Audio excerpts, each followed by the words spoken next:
Bonjour, bonsoir et bienvenue une fois de plus sur ce panel qui nous permet de recevoir un optométriste, nouvelle génération montante. Là, aujourd'hui, nous sommes avec notre frère, le frère Bernard, qui a bien voulu accepter que nous puissions faire cet échange et nous lui laissons la parole de nous dire qui il est. Voilà. Présentez-vous à ceux qui nous regardent. Ok, je suis Bernard Ngala. Voilà, je suis Camerounais, de mère du centre et de père du nord-ouest. Donc, je suis un bon mélange du Cameroun, quoi. Tu vois. Un bon métis. C'est un bon métis, ça. Donc, ouais, j'ai grandi dans cette atmosphère-là de parents qui viennent des deux côtés du Cameroun, très, très différents. Mais ça m'aide beaucoup dans ma vie et je suis très content de ça. Alors, quand vous dites que ça vous aide dans votre vie, c'est dans quel sens cela vous aide dans votre vie?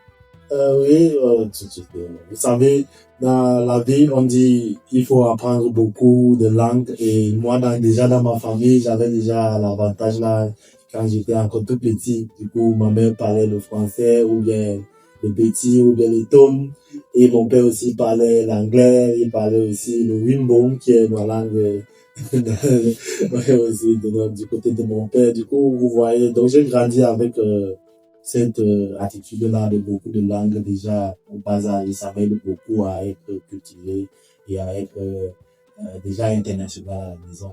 Ah ben, il est international déjà dès la maison. Alors, ça veut dire que quelles sont les langues que vous parlez actuellement avec quand nous savons que chez les maris, il faut l'anglais, il faut l'italien, il faut. Quelle langue vous parlez? Les langues, je sais pas si je peux les compter, ben, je vais les énumérer, en tout cas. Je parle le français, je parle l'anglais, je parle le wondo, je parle les tonnes. Et en cours de téléchargement, je vais parler l'italien parce que je suis en train d'étudier ici en Italie, pour le moment, l'italien. Donc, voilà les langues que je maîtrise. Donc, je vais pas compter les autres que je ne tiens pas encore très, très bien. Ouais, je parle aussi le pidgin, voilà, je voulais l'oublier. Donc, j'ai beaucoup de langues dans ma tête. Voilà, vous dites que vous allez étudier bientôt l'italien. Ça veut dire que vous êtes en train de suivre une formation pour apprendre l'italien qui vous prépare à la rentrée prochaine. C'est ça? Oui. J'étudie l'italien dans un institut ici, en Italie. Tant qu'il a l'idée, très, très bon institut et je suis vraiment très content pour mes formateurs qui m'ont encouragé à entrer là-bas pour étudier. Donc, tant qu'il a l'idée, Ben, alors, voilà, vous vous êtes présenté. Est-ce que vous pouvez un peu nous parler en quelques mots de votre histoire vocationnelle? Ouais, je suis très ravi de raconter mon histoire parce que elle est un peu encourageante par rapport quand je parle encourageant, c'est d'abord pour moi-même parce que quand je regarde mon passé et tout, je suis très fier de ce que, voilà, je deviens et ce que j'ai été. Je suis né dans un petit village au centre, particulièrement au Bamekim, appelé Tente. Et j'ai commencé mes études là, à l'école catholique, avec le père mariste. Et je vais vraiment aimer nommer certains qui m'ont vraiment impacté. Le père Paul, le père Marcel, le père Stephen qui est en Rondo actuellement. Et de regretter mémoire, le père Roger Cassiam. Ils m'ont vraiment aidé dans mes premiers pas dans l'école primaire à Tété. Et après, je suis allé au lycée de Tété. J'ai fait juste 3 ans, 4 ans. Et après, je suis allé au petit séminaire de Bafia où j'ai vraiment accueilli cette vocation. Et après le baccalauréat au petit séminaire de Bafia où je n'avais pas eu. Et je vais un peu rester cet échec-là qui m'a beaucoup aidé. Et peut-être après, certains vont comprendre pourquoi j'ai insisté sur mon échec au baccalauréat. J'avais pas eu mon baccalauréat, du coup, je suis parti au collège à Yaoundé, vers Monti là-bas. Du coup, je sais pas si certains vont se reconnaître et bien on me reconnaît. Donc, quand je suis parti à Monti, je faisais le bac pour la deuxième fois. et je me suis lancé dans le football. Ouais. Du coup, je jouais dans une équipe de football de 3e division. J'ai dit coucou ou bien salut à tous mes frères. On a joué au football ensemble dans l'équipe de Resta du Fundi. S'il passe par là, sentez-vous vraiment saluer. Donc, j'ai combiné école et football au même moment. Du coup, par la grâce, j'ai réussi le baccalauréat cette année-là. Je suis allé à l'université. Et arrivé à l'université, quand je faisais l'inscription, j'ai choisi allemand et philosophie. Et 3e choix, c'était anglais-allemand. Du coup, je lisais sur anglais-allemand et aussi un peu de français. Parce que je voulais aussi faire LMF. Bon. Mais donc, je ne comptais même pas sur philosophie. Mais quand le département a choisi, on m'a mis en philosophie. Je ne sais pas pourquoi. Voilà, je me dis que c'est le plan de Dieu. Quand je suis entré en philosophie, j'ai fait 2 ans en Waikele, particulièrement. Et encore, salut à tous mes frères qui vont passer par cette vidéo. On va se reconnaître. Voilà. Donc, j'ai fait 2 ans en Waikele. Après, je me suis retrouvé, je vivais à Bonas. Je vivais dans une chambre à Bonas et je partais à la messe à Obili. Je ne savais même pas que la paroisse était chez les pères maristes qui géraient la paroisse. Du coup, j'ai rencontré un père que j'avais vu depuis mon enfance. C'était le père Marcel. Parce que quand il était quitté de TP, il est parti au Sénégal et moi aussi je suis parti au petit séminaire. Du coup, quand j'ai raté mon baccalauréat, j'ai oublié l'idée d'entrer dans une congrégation ou bien dans le diocèse parce que j'avais déjà le foot dans la tête et voilà. Donc, quand je rencontre encore le père Marcel, il me reconnaît et puis on en parle et il me dit, qu'est-ce que tu fais de ce qui brûlait dans toi quand tu étais enfant? Parce que j'étais servant de messe à TT et tout ce qui lui va TT peuvent témoigner. Du coup, quand il m'a reparlé de ça, ça a réveillé un truc en moi. Du coup, j'ai parlé à mon coach, j'ai arrêté les entraînements. Bon, j'ai dit, ok, là, il faut que je fasse quelque chose. C'est là où j'ai commencé l'aspirana et 1 an après, la Société de Marie a bien voulu m'accueillir et j'étais vraiment très fier de ça.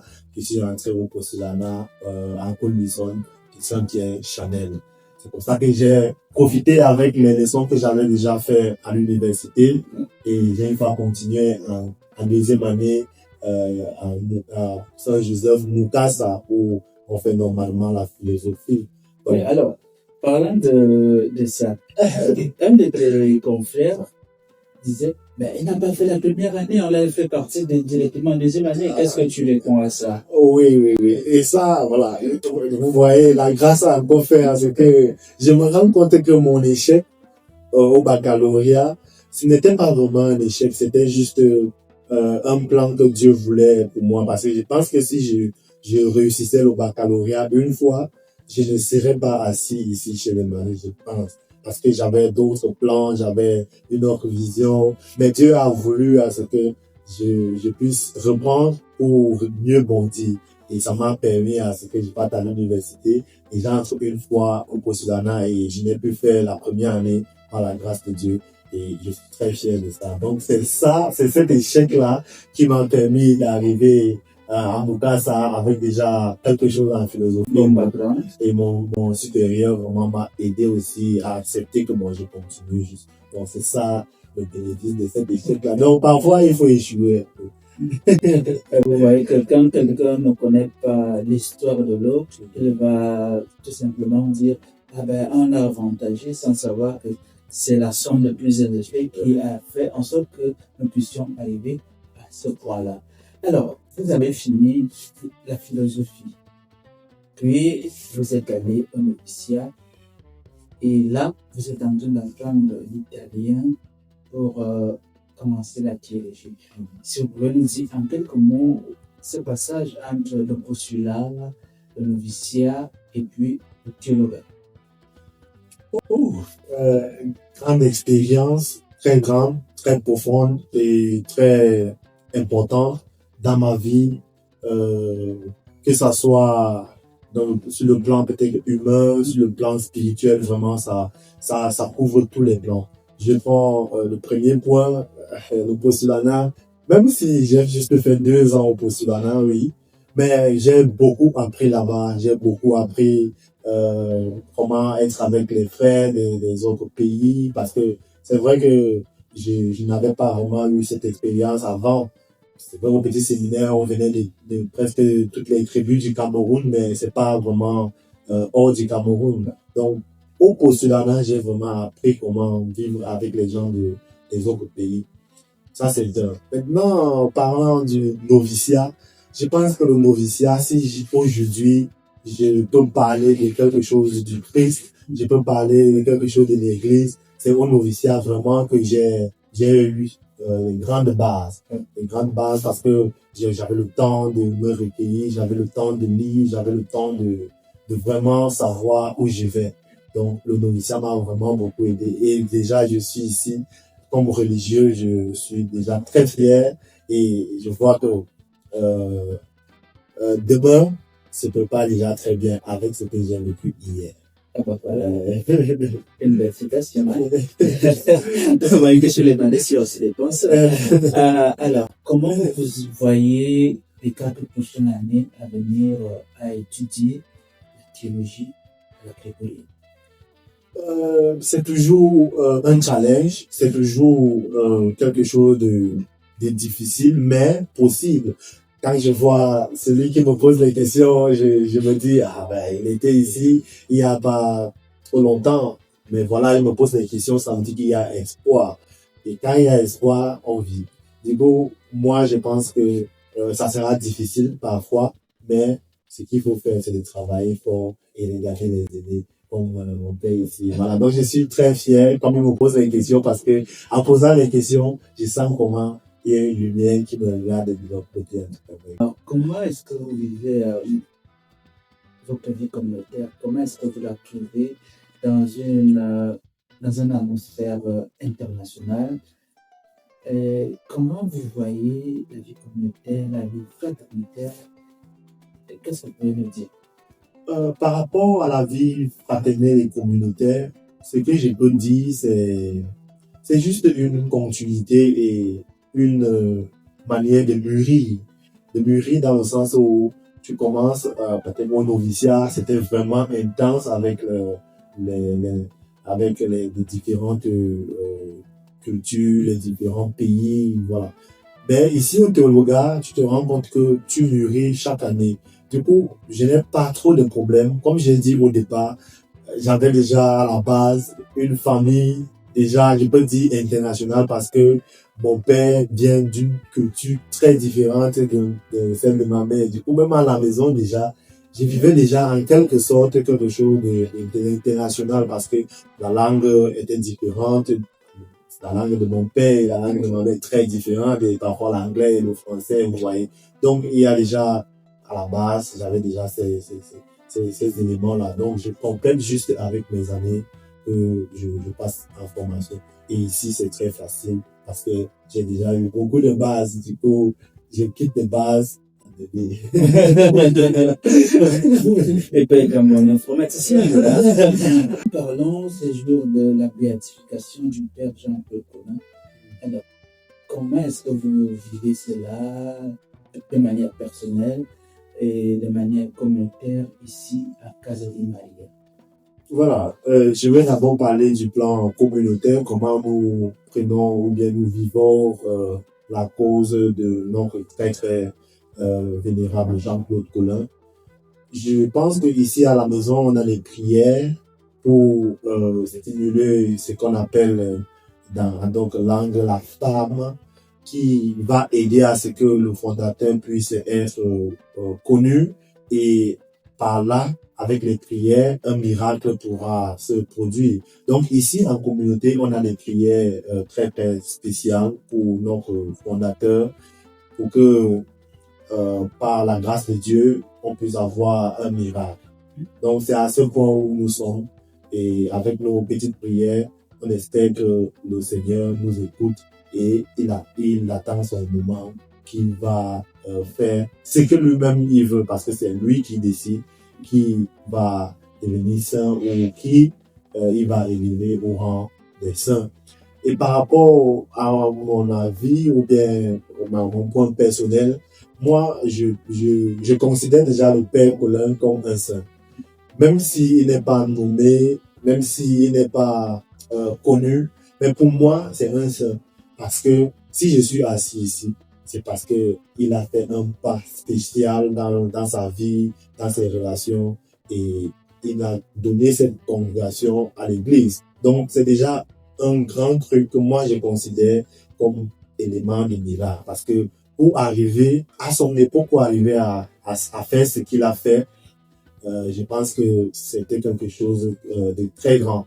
Donc moi, je le considère déjà comme un saint et je continue dans cette lancée-là avec mes petites prières à ce que ceux qui ne connaissent pas, qui ne le considèrent pas comme un saint, me rejoignent et que nous fassions ça de façon générale maintenant, à ce que tout le monde puisse le considérer comme un saint. Donc pour moi, il est déjà un saint.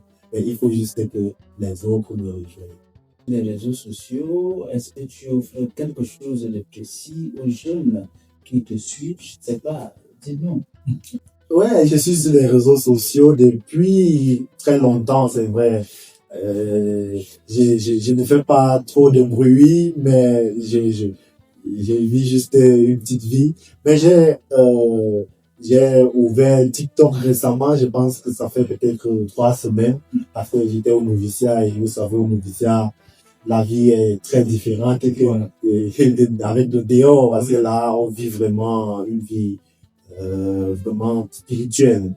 Donc, quand je suis rentré du noviciat, j'ai entendu parler de TikTok et beaucoup de vidéos et tout, voilà. Donc, j'ai créé une page TikTok et là, je fais parfois des directs, mais ce n'est pas encore trop ça. Donc, si quelqu'un passe quelque part, il peut juste taper mon nom, c'est parce que c'est mon nom qui est. Je n'ai pas changé de nom, je suis toujours Bernard Ngala. Si vous tapez même sur Facebook, c'est toujours Bernard Ngala, vous pouvez voir et revoir la personne qui parle. D'accord. Alors, et si vous avez un mot, un conseil aux jeunes aujourd'hui, peut-être ceux qui veulent entrer dans des congrégations, ou bien dans des séminaires, ou bien les jeunes de la société, quel serait ce conseil que vous leur donnerez? Je ne vais pas parler peut-être d'une manière générale. Je vais prendre ma vie. Voilà, je vais prendre ma vie, pas mon expérience, mais ma vie. Donc, je vous donne ma vie, pas comme le Christ, mais d'une manière humaine. Parce que le Christ est humain, mais d'une autre manière, il est aussi divin. Donc, voilà. Donc, je vous donne mon expérience de ma vie. J'ai eu des chutes. Comme je disais, c'est pas facile de dire à mon vision qu'on a raté le baccalauréat. C'était frustrant. Il y avait des moqueries. Il y a beaucoup eu de déceptions dans ma famille ils attendaient que je puisse avoir le bac pour faire autre chose, mais je n'avais pas eu. Mais avec cet échec, ça a beaucoup aidé, ça m'a vraiment beaucoup aidé dans ma vie future. Et me voici assis ici. Ce que je peux dire, c'est que ne croyez pas négativement de vos échecs. C'est vrai, échec est péjoratif, mais si on persévère, il devient amélioratif. Du coup, moi, j'ai considéré mon échec comme une voie et je vous demande aussi, mes frères, de considérer vos échecs comme des voies parce que c'est Dieu qui nous dirige.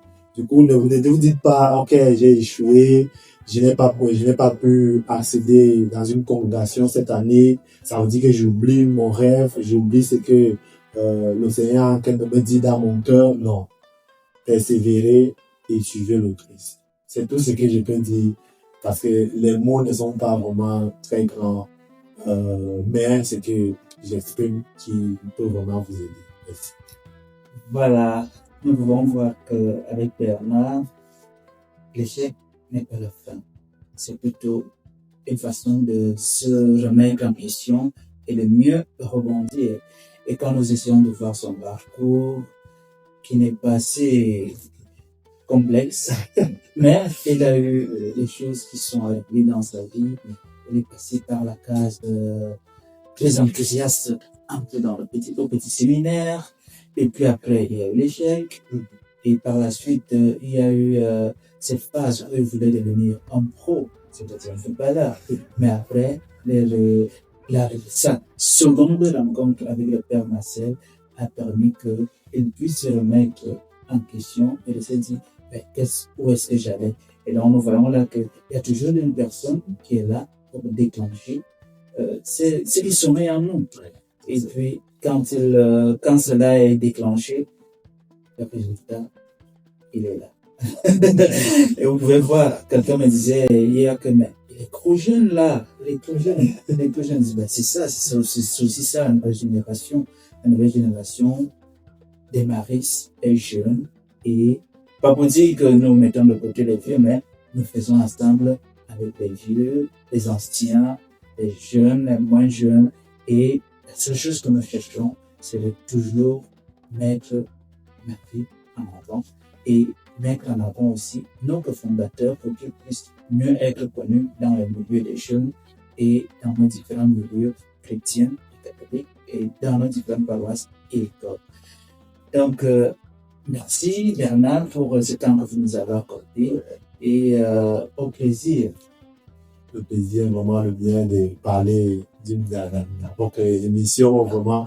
Moi, je la vois parfois quand je suis connecté ou quand je passe, peut-être, parce que peut-être on va dire, non, je suis pas trop dans les réseaux, mais parfois quand je passe, je prends vraiment le temps d'écouter ces vidéos et vraiment merci beaucoup pour ce que vous faites pour la congrégation, pour les jeunes qui veulent encore quelqu'un qui va quand même leur donner le moral parce que nous vivons vraiment dans un monde où tout bascule un peu, mais je crois qu'il y a encore des jeunes qui ont besoin de vous. Donc, merci beaucoup pour ce que vous faites, que la Vierge Marie vraiment continue de prier pour vous et vous donner la. Merci, chers téléspectateurs. Vous voyez, il me fait perdre les mots là. Mais nous avons eu un bon temps avec notre frère et nous nous disons à très bientôt pour une nouvelle personne que nous allons rencontrer, un nouveau visage et que Dieu vous bénisse au nom du Père et du Fils et du Saint-Esprit. Amen. Voilà.